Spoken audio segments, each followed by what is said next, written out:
உங்களுடைய வாழ்க்கையில மனிதர்களால நடக்கிற தீமைகள் அநேகமா இருக்குதா? ஒண்ணு மாறி ஒண்ணு உங்க வாழ்க்கைக்கு விரோதமா கிரியைகளை செய்து கொண்டு இருக்காங்களா?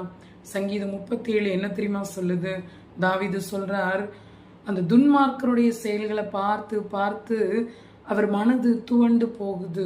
அப்ப அவர் சொல்றாரு, துன்மார்க்கருடைய செயல்களை பார்த்து எரிச்சல் அடைய வேண்டாம், கோபப்பட வேண்டாம், நீதியை விட்டுவிட வேண்டாம், அதற்கு பதிலா கர்த்தருக்கு காத்திரு அப்படின்னு சொல்றாரு. கர்த்தருக்கு காத்திருக்கும் போது என்ன நடக்கும்னா, இந்த துன்மார்க்கன் புல்லை போல அறுப்புண்டு போவான்.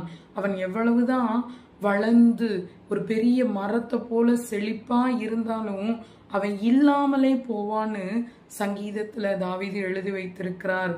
நாம என்ன பண்ணணும்?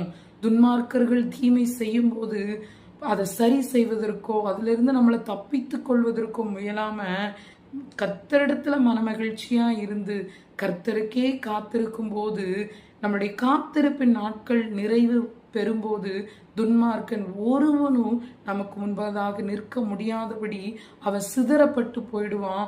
காற்றுல பறக்கடிக்கிற பதற போல மாறிடுவான். கர்த்தருக்கு காத்திருங்க, கண்டிப்பா கர்த்தர் ஜெயத்தை தருவார். கர்த்தருக்கே மகிமை உண்டாகட்டும்.